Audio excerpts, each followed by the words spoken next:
할렐루야. 오늘 수요기도에 참석하신 우리 성도님들께 오직 예수님으로 충만하시기를 간절히 바랍니다. 지난주일 바쁜 시대에 대해 진단하면서 이 바쁜 시대에 예수님을 깊이 생각하자는 말씀을 나누었습니다. 히브리서 3장 1절 말씀이지요. 그러므로 함께 하늘의 부르심을 받은 거룩한 형제들아, 우리가 믿는 도리의 사도이시며 대제사장이신 예수를 깊이 생각하라 하는 말씀을 함께 나누었습니다. 예수님입니다. 오늘 점심때 저는 새벽에 광고 드린 대로 경북 경찰청 수요예배 말씀을 전하고 왔습니다. 경찰청 그리고 도청, 어린이집, 여러 도청의 부서 계신 분들이 다 참여해서 점심시간에 시간을 내어 함께 예배를 드렸습니다. 직장에서도 믿음으로 살기 위해 애쓰시는 성도님들께 분명히 말씀드렸습니다. 우리의 유일한 길은 오직 예수 그리스도입니다. 예수님이 답입니다. 새벽 기도에 참여하고 수요 직장 기도에 참석하고 또 수요 기도에 이렇게 참석하여 은혜로 살아가는 것이 맞습니까? 예, 맞습니다. 예, 왜 그렇습니까? 우리는 예수님 한 분으로 충분하기 때문입니다. 그래서 우리는 예수님으로 살아갑니다. 우리 함께 고백해 보겠습니다. 나는 예수님으로 충분합니다. 네, 한 번만 더 해볼까요? 나는 예수님으로 충분합니다. 오늘 이 사도행전 4장의 말씀을 통해 여러분들과 바로 이 말씀을 함께 나누려고 하는 것입니다. 나는 예수님으로 충분합니다. 충분합니다. 우리는 예수님으로 충분합니다. 오늘 사도행전 4장 함께 읽은 본문 32절에서 35절까지의 말씀에는 성령 충만한 사람들의 반응에 대해서 자세하게 기록되어 있습니다. 여러분, 예수님 믿고 성령 충만한 사람들은 어떻게 살아가겠습니까? 어떤 삶의 방식으로, 어떤 생활 방식으로 살아가겠습니까? 자세하게 오늘 말씀에 나와 있는 거예요. 예수님께서 하나님의 나라 복음에 대해 전해주셨습니다. 하나님의 나라를 선포하시고 그리고 복음에 대해 말씀해 주셨습니다. 사도들이 이 말씀을 듣고 이 복음을 사람들에게 전했습니다. 그리고 이 사람들이 예수님을 믿고 회개하고 세례를 받았습니다. 그리고 성도가 되어 이제 교회를 세웠습니다. 성도들이 하나님의 부르심을 받았다는 것을 알게 되었습니다. 믿음으로 살아가게 되었습니다. 교회가 세워집니다. 교회에 모여 기도하며 성령 충만한 사람들은 어떻게 지냈겠습니까? 그들의 삶은 어떠했을까요? 먼저 예수님으로 충만한 사람들을 만나보시기 이전에 그 이전에 살았던 사람들은 어떻게 살았는지를 먼저 한번 살펴보는 것이 참 도움이 될 것 같습니다. 사람은 죄인입니다. 죄인은 불안하여 예민하고 가장 먼저 나오게 되는 삶의 반응은 바로 말입니다. 말을 통하여 범죄하게 되고, 말을 통하여 하나님을 거부하게 되고, 말을 통하여 불평과 불만을 하게 되는 것입니다. 이스라엘 백성들이 출애굽할 때를 여러분 잘 생각해 보십시오. 10가지 재앙으로 하나님의 직접적이고 적극적인 도우심을 경험했습니다. 그렇죠. 다 눈으로 직접 보고 온 몸으로 다 하나님의 살아계심과 도우심을 경험했습니다. 그리고 그들은 10가지 재앙을 다 지나 홍해를 마른 땅과 같이 건너갔습니다. 그러나 이스라엘 백성들은 어려움이 있을 때마다 불평하고 불만합니다. 심지어는 악담을 하기도 합니다. 왜 그렇겠습니까? 소망이 없기 때문입니다. 분명한 목적도 없고 부르심에 대한 확신도 없습니다. 지금 이스라엘 백성들은 광야에 있어요. 몸은 광야에 있는데 언제나 이 마음은 애굽을 그리워하고 있는 거예요. 그때는 이랬는데 하는 과거형으로 늘 그리워하고 있습니다. 현재는 광야에 있죠.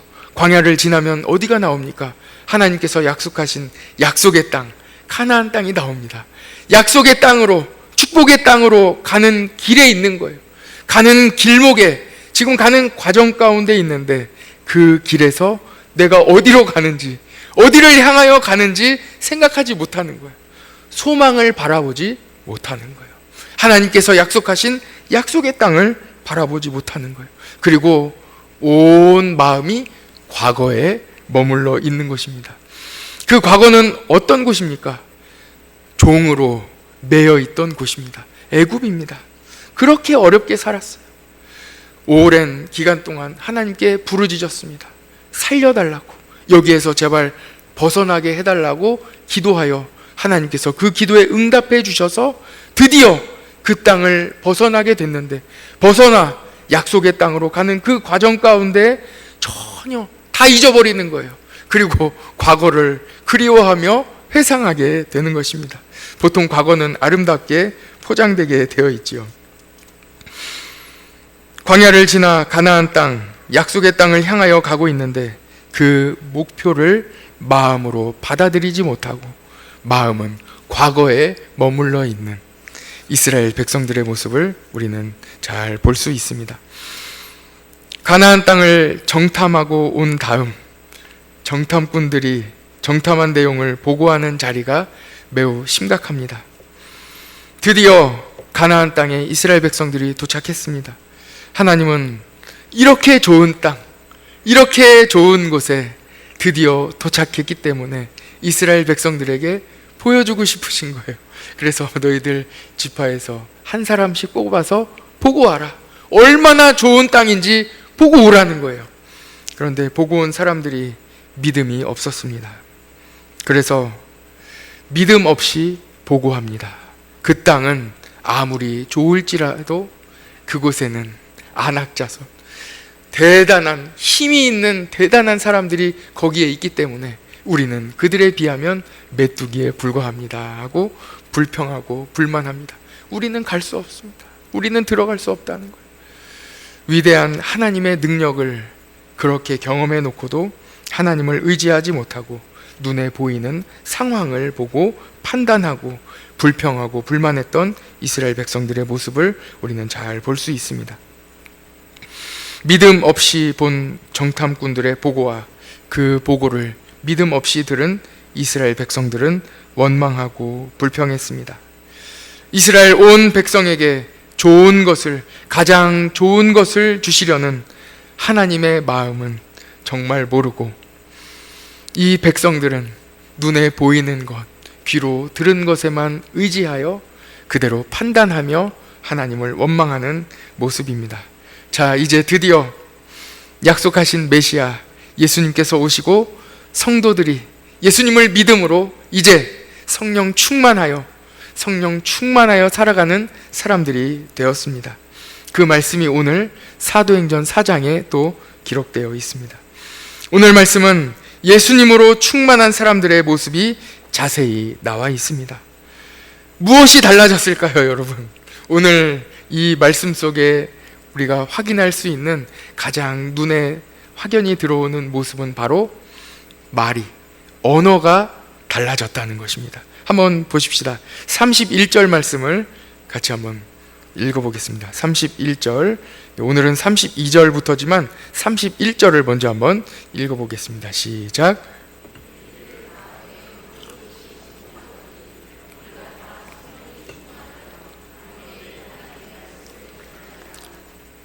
아멘. 지금 상황이 어떤 상황인지 기억하시죠?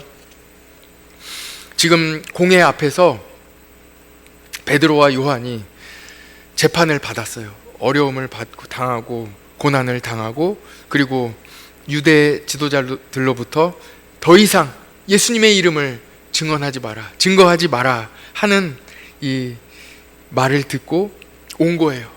그런데 함께 온 성도들과 함께 눈물로 기도하며 격려해주고 위로해주고 이들이 성령 충만하여 지금 그들이 말하고 있는 이 담대히 말하는 말의 내용을 한번 보십시오.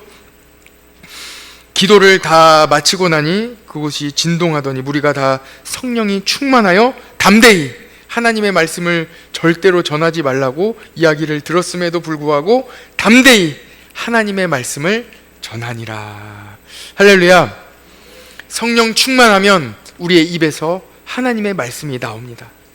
상황과 여건과 귀에 들리는 것과 내 눈으로 보는 것과는 상관없이 내가 어떤 것을 보았을지라도, 내가 어떤 것을 들었을지라도 하나님이 나와 함께 하신다. 하나님이 함께 하시면 나는 할 수 있다. 나는 버틸 수 있다. 나는 이 일을 감당할 수 있다. 하나님의 말씀이 나오는 거예요. 하나님이 나와 함께 하시니 나는 괜찮다. 어떤 걱정과 근심과 불안이 있을지라도 괜찮다는, 하나님이 나와 함께 하시면 괜찮다는 하나님의 말씀이 나오는 거예요. 하나님은 능력의 주님이시기 때문에 그 능력이 나를 도와주실 것이라고 하나님의 말씀을 선포하게 되는 것입니다. 이 말씀은 어느 누가 한 게 아니에요. 사도가 어느 누가 특정인이 하나님의 말씀을 전했다고 기록되어 있지 않습니다. 여기 보십시오. 충만하여 담대히 하나님의 말씀을 전하니라. 여기 위에 보시면 무리가 다, 성령 충만함을 받은 사람들 모두가 다 하나님의 말씀을 전하고 있는 것입니다. 성도를 위로하고 하나님의 말씀으로 격려하고 사랑해주는 말씀을 하고 있는 거예요. 32절을 같이 한번 보시죠. 32절 같이 한번 읽어보겠습니다. 시작. 한 뜻이 되어 모든 물건을 서로 통용하고 자기 재물을 조금이라도 자기 것이라 하는 이가 하나도 없더라. 아멘. 네. 할렐루야. 네. 보시면 32절의 맨 마지막쯤에 보면 자기 재물을 조금이라도 자기 것이라 하는 이가 하나도 없더라 하고 기록하고 있는 거예요. 이제 말에 대한 기록이지요. 내 거예요. 네. 여기 성경에 기록되어 있잖아요. 자기 거예요. 그런데 자기 것을 자기 것이라 말하는 사람이 한 사람도 없대요. 이 말씀은 어떤 말씀입니까? 내 것을 내 것이라 주장하지 않고 한 마음으로 같이 나눠주고 같이 사용하는 그런 천국의 모습을 우리가 함께 확인할 수 있습니다. 내 것이라 주장하는 말이 없어지는 거예요. 이것이 바로 성령 충만한 모습입니다. 33절을 같이 보시죠. 33절도 같이 한번 읽어보겠습니다. 시작. 사도들이 큰 권능으로 주 예수의 부활을 증언하니 우리가 큰 은혜를 받아. 아멘. 사도들이 큰 권능으로 예수님의 부활을 증언했습니다. 여러분 어떻습니까? 예수님으로 충만하니 우리 모든 성도들이 소망으로 가득 차 있습니다. 예수님만이 우리의 유일한 소망이십니다. 예수님으로 충만하여 소망이 가득 차니 가장 먼저 우리의 말이, 언어가 바뀌게 되는 것입니다. 불평하고 불만하고 원망하는 이 말들이 애굽의 언어가 사라지는 거예요. 그리고 소망의 언어, 하나님의 말씀으로 바뀌게 되는 것입니다. 우리가 지난주 전에 연이어 3주간 마태복음 4장에 예수님께서 마귀에게 광야에서 시험당하신 그 말씀을 같이 나누지 않았습니까? 마귀는 자꾸 하나님의 말씀을 비꼬거나 자꾸 세상으로 유혹하는 거예요.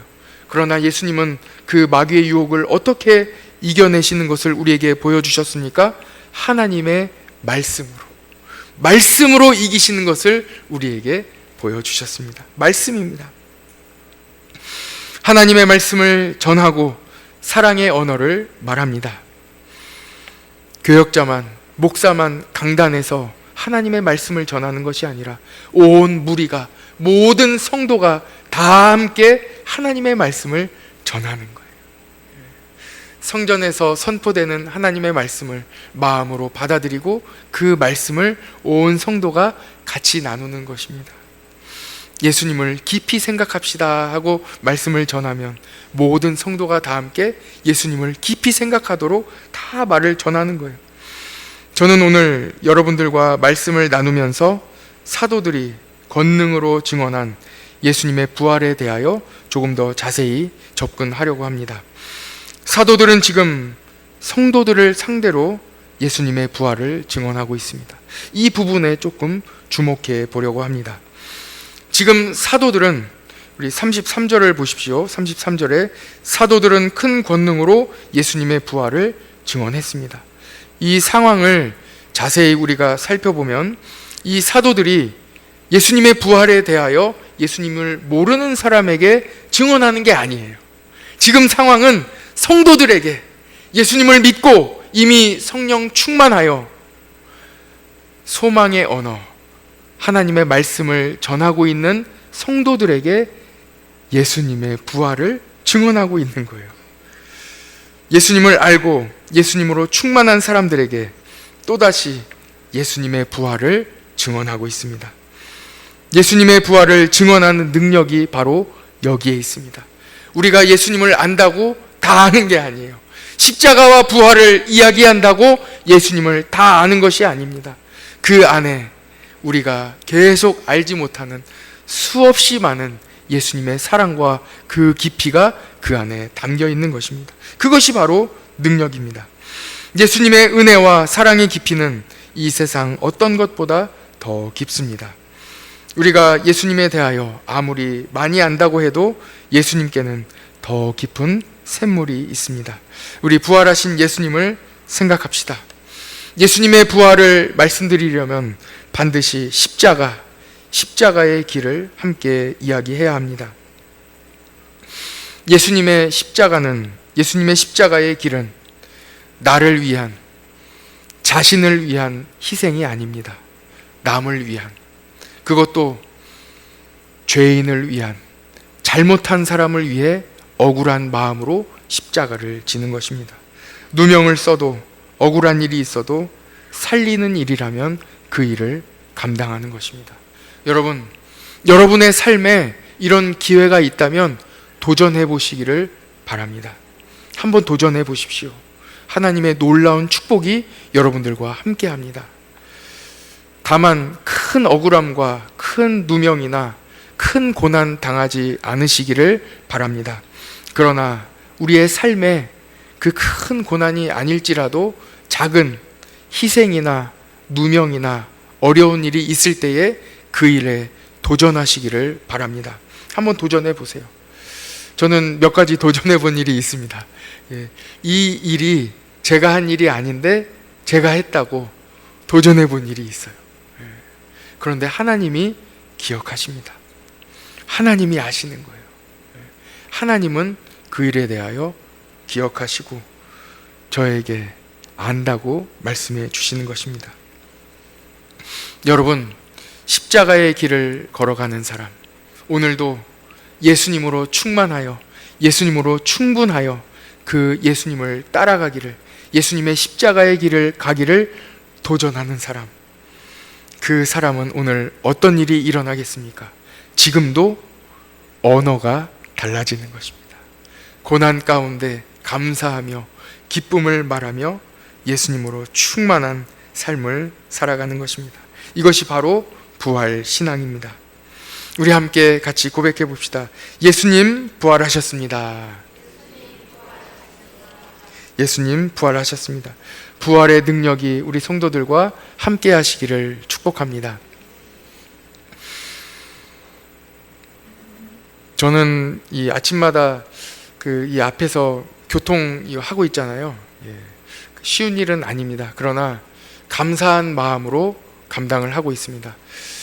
보통 우리 성도님들이 몇 분들이 수고한다고 이렇게 창문을 내리고 이렇게 커피를 전해주신 분들이 있었어요. 그래서 참 감동이죠. 그러면 이제 더운 날 수고하신다고 커피를 주고 가시는데 오늘은 우리 교인이 아니에요. 교회 다니시는 분이 아니에요. 그런데 창문을 쓱 내리시더니 커피를 전해주시는 거예요. 그리고 더운데 수고 많으십니다. 이렇게 말을 전해주시고 그 옆에 앉아있는 이 꼬마 어린이가 있었는데 그 어린이가 감사합니다. 아마 시켰나 봐요. 그래서 감사합니다. 이렇게 이야기를 전해주는 거예요. 하나님이 함께 하십니다. 어떤 어려움도 도전하시기 바랍니다. 여러분들에게 맡겨주신 자리가 있습니다. 어려워요. 쉽지 않아요. 그러나 그 가운데에서도 하나님이 여러분과 함께 하십니다. 도전하십시오. 하나님이 나와 함께 하심으로 어려움을, 고난을 넉넉히 감당하시기 바랍니다. 다만 약간의 억울한 일이 있더라도 도전해 보시기 바랍니다. 오늘 그 말씀을 드립니다. 예수님은 억울하게 십자가를 지셨습니다. 그러나 부활하셨습니다. 부활의 신앙은 억울함을 넉넉히 감당할 수 있습니다. 왜 그렇습니까? 주님이 알고 계시고 반드시 이 어려움은, 이 고난은, 이 억울함은 반드시 주님이 풀어주실 것이기 때문입니다.